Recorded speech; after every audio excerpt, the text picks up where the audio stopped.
It was George Orwell, the guy who wrote Animal Farm in 1984, those of you who have remembered those great novels, who said, I think, some others are more other than other others.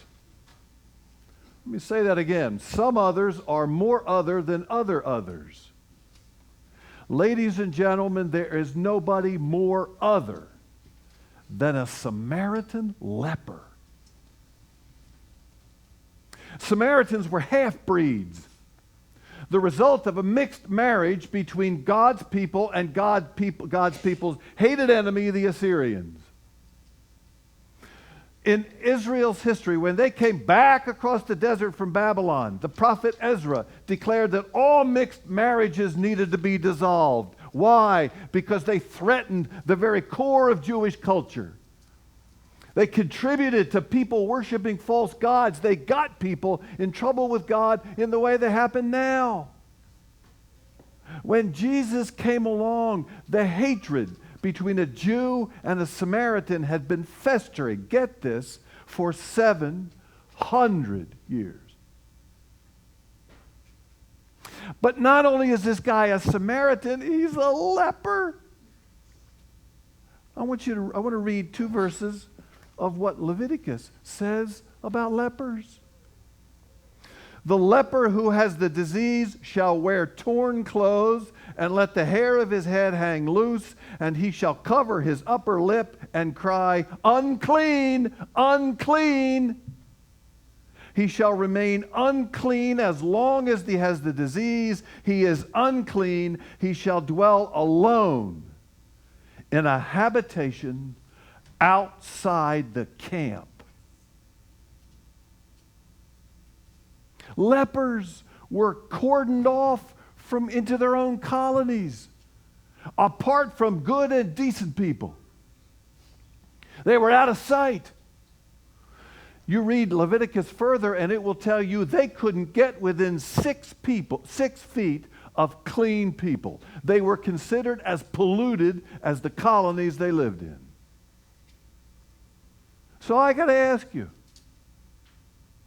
what in the world is Jesus doing rubbing shoulders with people like that? No wonder he's got a PR problem. So let me ask you a question. Who are the Samaritan lepers today?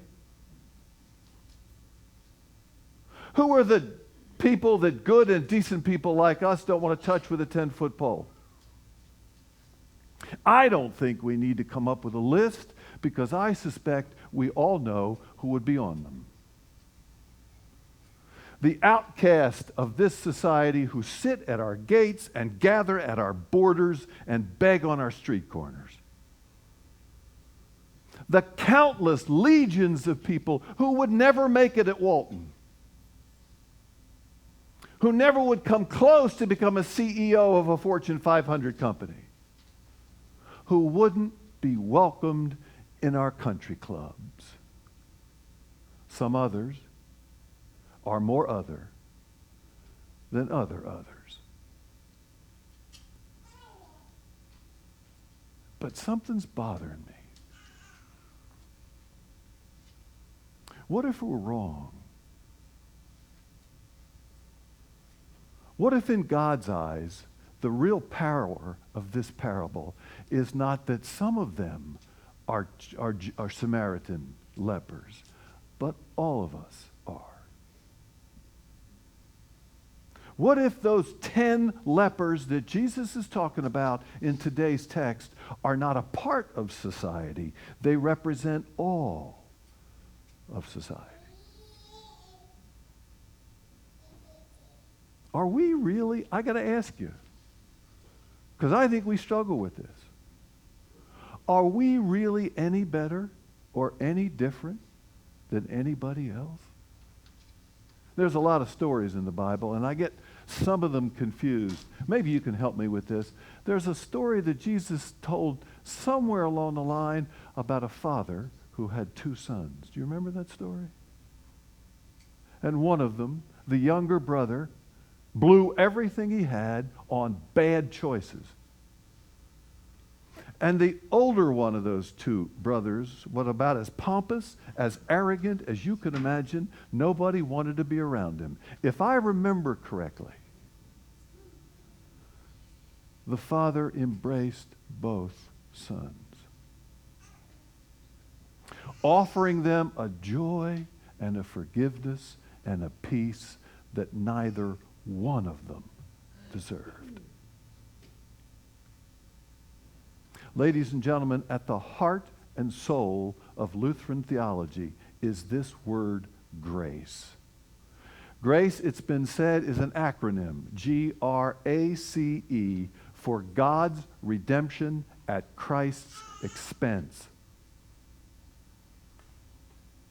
Isn't grace broad enough and deep enough to include us all? Rich and poor,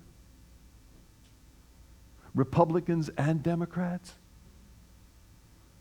stupid younger siblings and pompous older ones. Isn't that grace? The moment we begin to think that we don't need God's grace as much as some other Samaritan lepers, don't we miss the whole point of the gospel? So over against George Orwell's words, some others are more other than other others, I think we have to put the words of the Apostle Paul. There is no distinction. For all have sinned and fallen short of the glory of God.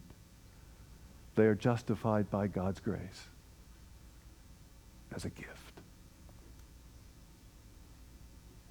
I think there is one thing that separates us, I hope.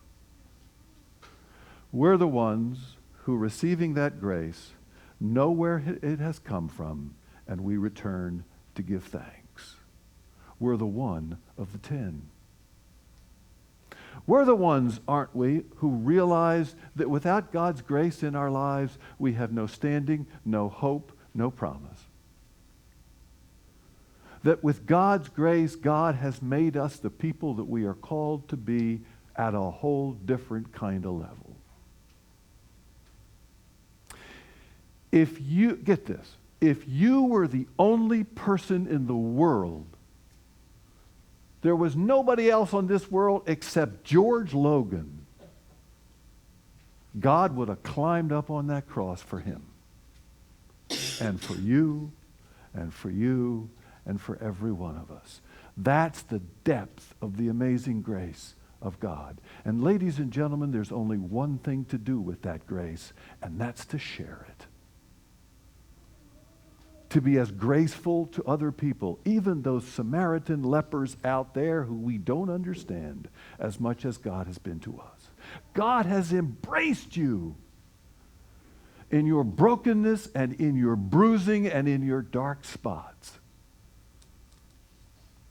To be the Samaritan who comes back is to embrace all people, regardless of their dark spots, the way God has embraced us.